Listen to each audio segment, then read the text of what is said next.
नमस्कार साथियों, मैं आप लोगों का हार्दिक अभिनंदन करता हूं अपनी YouTube channel investors and traders stock market channel में। जो लोग पहली बार विजिट करें, like subscribe and bell icon जरूर दबाना, क्योंकि आपको इस तरह की जानकारी हमेशा इस चैनल पर मिलती रहेंगी। और कैसा रहा आज का मार्केट? आज निफ्टी की एक्सपायरी थी, सॉरी बैंक की एक्सपायरी थी, तो इस वजह से जो है निफ्टी बैंक की एक्सपायरी थी, इसलिए जो है मार्केट थोड़ा आपको डाउनफॉल देखने को मिला। जिसने भी पोजीशन बनाया हुआ था उन्होंने अपना पोजीशन वगैरह काटा। देखिए, ये शेयर मार्केट है, यहाँ कुछ भी हो सकता है, और अपना धैर्य बना के चले, पेशेंस रखें, और इसी का नाम मार्केट है। समझ गए? चलिए, और हाँ, एक बात मैं आपको बता दूं, मैं कोई सेबी रजिस्टर्ड नहीं हूँ, और मेरी जो वीडियो है सिर्फ एजुकेशनल पर्पज़ से है, कोई बाई सेल का रिकमेंडेशन नहीं है। इसलिए कृपया ध्यान दें कि मेरी जो वीडियो को बाई सेल का रिकमेंड ना माने, और जो भी बाई सेल करना है अपनी सूझबूझ से करे, और अपने फाइनेंशियल एडवाइजर से सलाह ज़रूर ले, क्योंकि पैसा आपका है और आपका ही जो भी करना है वो आपको ही करना है। चलिए शुरू करते हैं, बहुत हो गई ये बयानबाजी। हाँ, आज हम बात करने वाले हैं पीएसयू बैंक के बीच के बारे में। इसके लिए आपको एनएसई या बीएसई की वेबसाइट पे जाना होगा, और यहाँ पे आपको टाइप करना होगा सर्च बार में जाके पीएसयू बैंक बीज।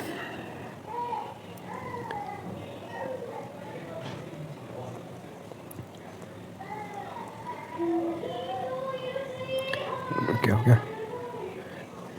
पीएसयू, देखिए पीएसयू में बहुत सारे मतलब कि ईटीएफ बने हुए हैं। मेनली मैं जो करता हूँ ये निपॉन में ही करता हूँ, क्योंकि निपॉन में वैल्यू जो है आपका वॉल्यूम और वैल्यू बहुत ज़्यादा होता है, इसलिए मैं इसी को यूज़ करता हूँ। आप चाहे कोटक का ले लीजिए, आप चाहे डीबीएस का इसका ले लीजिए, आईसीआईसीआई बैंक का ले लीजिए, किसी का भी ले सकते हैं। बट जो वॉल्यूम और वैल्यू होता है ना, वो ज़्यादातर निपॉन में ही होता है, और ये जो है बहुत पुराना एएमसी है, और लोग ज़्यादा इस पर ट्रस्ट करते हैं।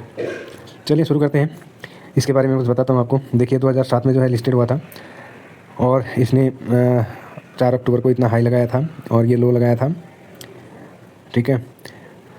उसके बाद जो इसका फेस वैल्यू है 1 है, और जो आज इसका जो है वॉल्यूम हुआ है 40,65,000 का हुआ है, और जो ट्रेड हुआ है वो 34 मतलब कि साढ़े 34 करोड़ का हुआ है, और जो इसका मार्केट कैप है 3291 साढ़े 91 करोड़ का है। देखिए, और आज जो है ये आपको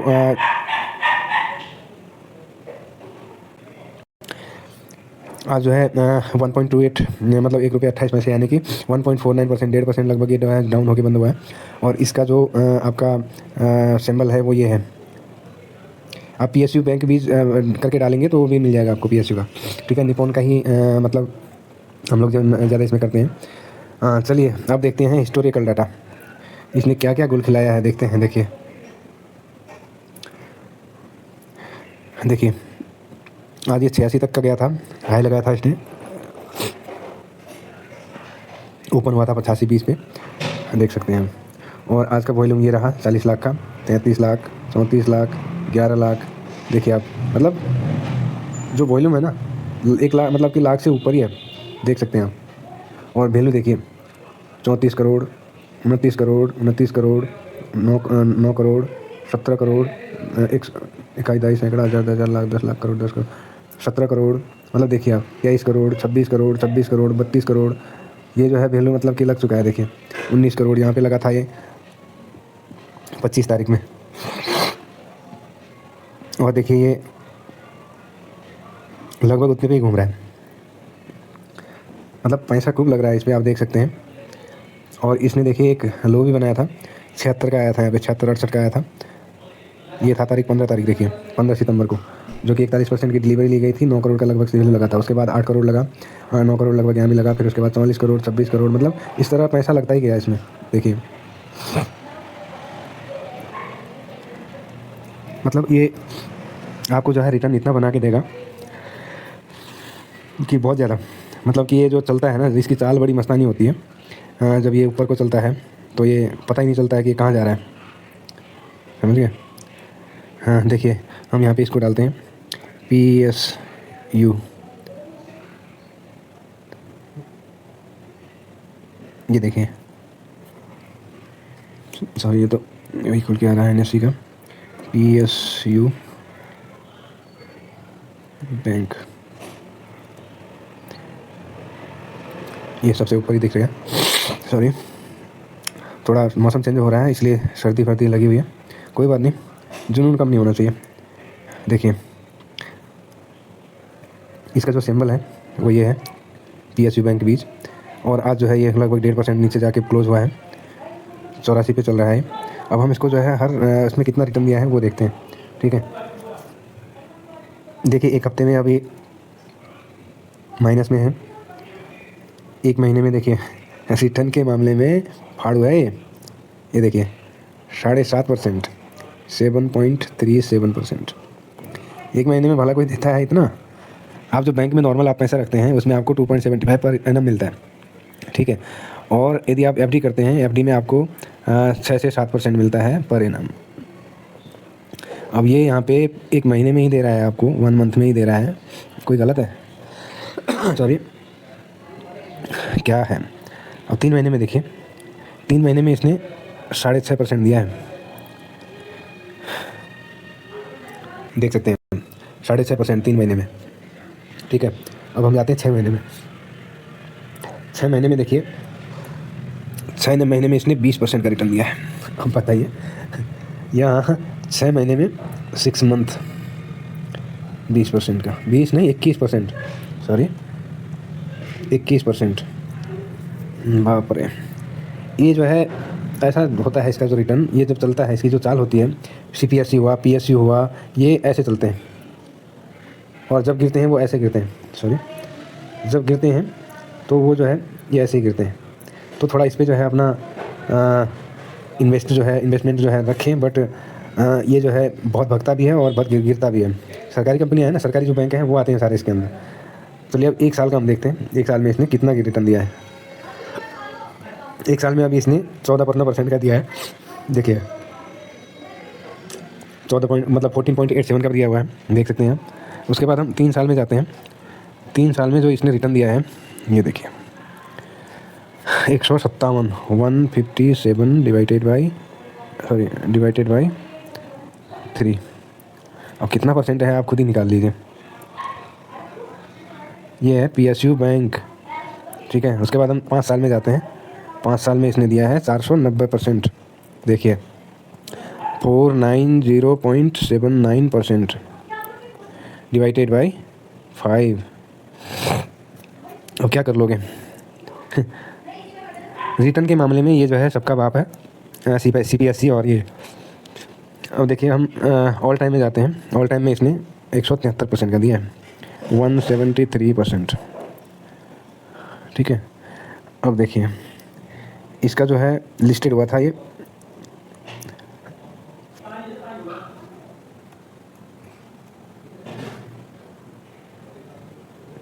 क्या नहीं हो रहा,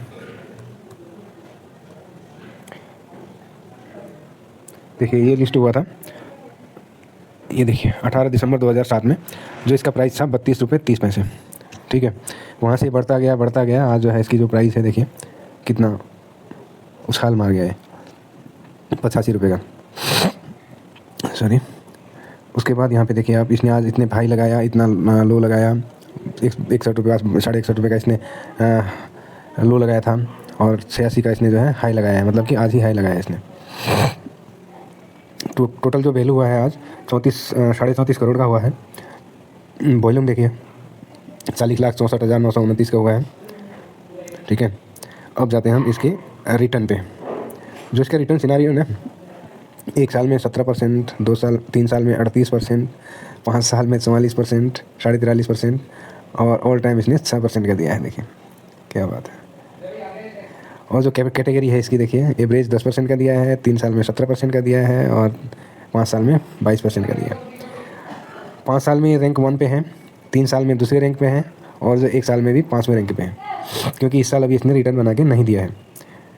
देखिए ये सरकारी बैंक होते हैं, क्योंकि जब इन पे एक कोई लोन लेके चला जाता है या भगौड़ा हो जाता है, जैसे मान लो विजय माल्या हुआ, एक मोदी जी थे, उन्होंने भी जो है लेके भाग लिए, तो इन केस में जो है इनके जो है जो शेयर की प्राइस होते हैं वो जो है गिर जाते हैं। देखिए PE रेशियो भी 8 के करीब है।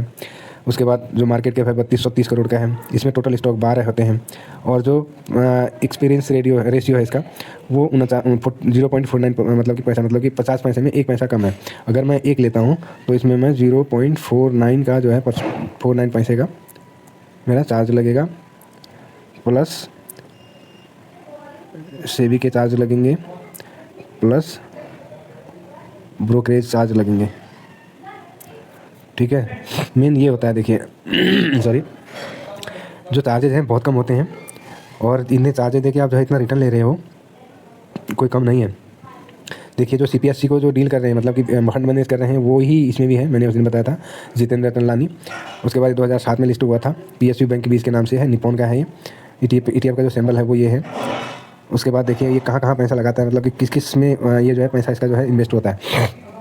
सॉरी, देखिए SBI में इसका 32.83%, ठीक है, और बैंक ऑफ बड़ौदा में 14.70%, उसके बाद कैनरा में 12.84%, उसके बाद पंजाब नेशनल बैंक में 11.98%, उसके बाद इंडियन बैंक में 8.24%, उसके बाद इंडियन बैंक में 8.17%, उसके बाद बैंक ऑफ इंडिया में 4.62%।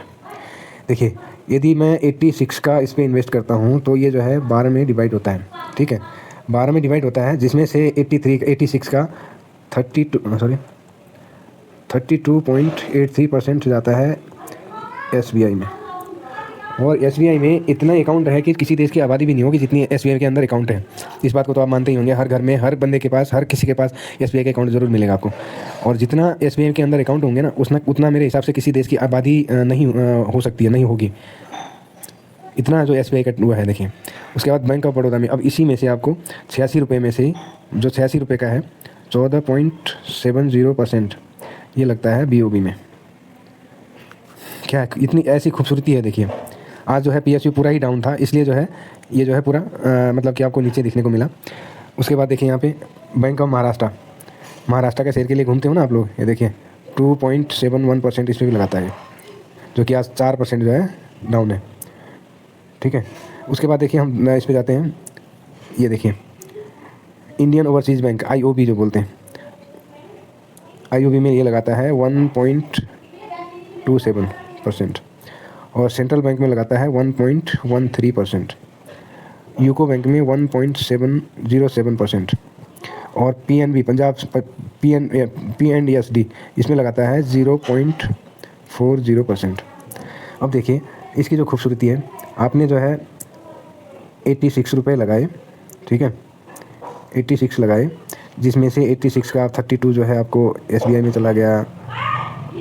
इसी पे जाते हैं, आपको देखिए आपने 86 मतलब कि इस पे लगाया, जिसमें से आपका 32.83% SBI में चला गया, 83% SBI में चला गया, 14.70 आपका इसमें चला गया, बैंक ऑफ बड़ौदा में चला गया, 12.84% आपका कैनरा में चला गया, 11.98 आपका ये PNB में चला गया। मतलब मेन जो होल्डर है वो ये है, SBI state bank of India हो गया, बैंक ऑफ बड़ौदा हो गया, कैनरा बैंक हो गया, पंजाब नेशनल बैंक हो गया, यूनियन बैंक हो गया और इंडियन बैंक। मेन जो फोकस होता है, यदि आप SBI देखिए आज गिरा ही नहीं है, मतलब ये गिरना कोई गिरना होता है। उसके अलावा बड़ौदा देखिए 1.5% निकल गया, उसके बाद ये निकल गया, ये निकल गया। यदि आपने आज यूनियन बैंक का सिंगल शेयर लिया होता तो आपका जो है 2.707% जो है माइनस में जाता है इसे, और 2% यहाँ देखिए 1.5% है। मतलब अगर आपने इनका सिंगल शेयर लिया होता, सिंगल स्टॉक लिया होता, तो आपको इनमें जो है गिरावट पूरी पूरी देखने को मिलती। बट इसमें क्या है कि इसमें SBI गिरा नहीं है, और SBI की वजह से जो आपका जो है टोटल जो इसका है 1.49% की टोटल गिरावट हुई है। यही है जो ETF है, ETF में रहने का जो खूबसूरत। देखिए बैंक ऑफ महाराष्ट्र का यदि आपने लिया होता तो 4.5% निकल गया। बट ये क्या होता है इसमें कि जो सारे स्टॉक होते हैं तो उसके लिए आपको अलग अलग वो मिल जाते हैं। देखिए अभी मैं बोल रहा था आपको, और कंपनियों का भी आप ले सकते हैं, जिसमें से आप देखो यहाँ पे उसका कोटक बैंक का है, इसका ये है 760 रुपये का है, जो इसका मार्केट कैप है 1851 करोड़ का है। DSP का है, इसका 76 रुपये का है। उसके बाद ये जो है 147 करोड़ का है। ICICI निफ्टी ICICI ये देखिए ये भी है ETF PSU ETF, ये भी 76 का है। उसके बाद 89 करोड़ का ये है। उसके बाद HDFC PSU बैंक है 76 का, ये भी है। उसके बाद यहाँ पे 30 मतलब 30 करोड़ का ये इसका भी मार्केट कैप है। देखिए इसमें से आज हम देखें तो DSP और ये उसका निपॉन का इसमें 1.49% की गिरावट हुई। दोनों में सेम है, लगभग सभी में सेम है, क्योंकि 1.43, 1.49, 1.41, 1.31, तो मतलब सभी में एक ही सा गिरावट है, किसी में ज़्यादा ना किसी में कम है। तो देखिए रिटर्न के मामले में ये जो है बहुत ही तगड़ा देता है और गिरता भी बहुत तगड़ा है, क्योंकि इसमें जो है सरकारी बैंकें होती हैं, जो कि जो मैंने आपको बताया SBI में सबसे ज़्यादा होल्डिंग है इसकी, और SBI में इतने अकाउंट है ना कि किसी देश की आबादी नहीं होगी इतनी। ये बात आप मान लो, आप जानते हैं इस बात को, और आपका भी किसी का SBI में अकाउंट ज़रूर होगा। तो इसमें जो है इन्वेस्ट करने का आपका जो है ये होना चाहिए कि भाई स्विंग के लिए, इसमें लॉन्ग टर्म में नहीं, मतलब मैं नहीं जाता हूँ लॉन्ग टर्म में, स्विंग करता हूँ, स्विंग बहुत अच्छा मिलता है इसमें। हाँ चलिए अब आज देख लेते हैं हम इसका क्या चल रहा है। हम अमेरिका का मार्केट देखते हैं, नेस्डेक का हम देखते हैं, नेस्डेक क्या चल रहा है। देखिए नेस्डेक अभी देखिए लगभग 0.26% डाउन है। उसके बाद हम फैंग इंडेक्स देखते हैं, फैंग इंडेक्स देखिए ये फ्रेश नहीं है, रिफ्रेश कर लेते हैं। ये देखिए ये भी लगभग 1% डाउन है, देखिए। उसके बाद हम डाउ जोन देख लेते हैं, देखिए डाउ जोन 0.83% ऑफ है। पता नहीं क्या चलता है इन लोगों का, वहाँ समझ में नहीं आता। और दूसरा हम यहाँ पे गोल्ड सिल्वर का देख लेते हैं। गोल्ड और सिल्वर ने तो भाई साहब लंका लगा रखी है लोगों की। देखिए 41.65, ये देखिए 1% ऊपर है आज भी, देख सकते हैं। कल ये आपको 1-2% ऊपर ही मिलेगा। और जिन्होंने गोल्ड सिल्वर ढोके रखा है ना, उनकी तो बल्ले बल्ले है। मतलब कि गोल्ड ने लगभग 100% से ऊपर जो है रिटर्न दे दिया है सिल्वर ने। ये देखिए ये सिल्वर का है, सिल्वर जो है डॉलर में ट्रेड होता है। ये देखिए आधा % है, 50 क्रॉस कर गया, देखो ये जो है 50 क्रॉस कर गया, देखिए। भाई साहब मानना पड़ेगा। ये देखो 52 तक पहुंचा है ये, आप यहाँ पे देखें, ये देखिए 52,350 तक पहुंचा है ये, देखिए। क्या करेगा क्या नहीं करेगा, देखिए। और चलिए वीडियो बहुत लंबी हो गई है, और मैं नहीं चाह रहा था कि इतनी लंबी हुई, बट हो गई, क्या करें, बात करने में हो जाता है। चलिए जो भी है इन्वेस्ट करने का आपका यही इसीलिए फ़ायदा होता है, क्योंकि आप मतलब कि आपका जो प्रिंसिपल होता है वो बढ़ता ही जाता है, प्रिंसिपल कम नहीं होना चाहिए। इसलिए आप जो है ऑप्शन एंड फ्यूचर वगैरह में इंट्राडे में नहीं जाएंगे, तो मैं मतलब आपके लिए बेटर होगा, और मैं ये सजेशन भी नहीं करता हूँ किसी को। और आप जो है इन्वेस्टेड रहिए, मार्केट में रहिए, कोई वो नहीं है। और ये वीडियो सिर्फ एजुकेशन पर्पस से है, ना कोई बाई सेल का रिकमेंडेशन है। और वीडियो बहुत लंबी होगी। चलिए एनीवे आज अभी के लिए मैं अपनी वाणी को यहीं विराम देता हूँ। मिलते हैं दूसरी वीडियो दूसरी टॉपिक के साथ। नमस्ते, जय हिंद, जय भारत।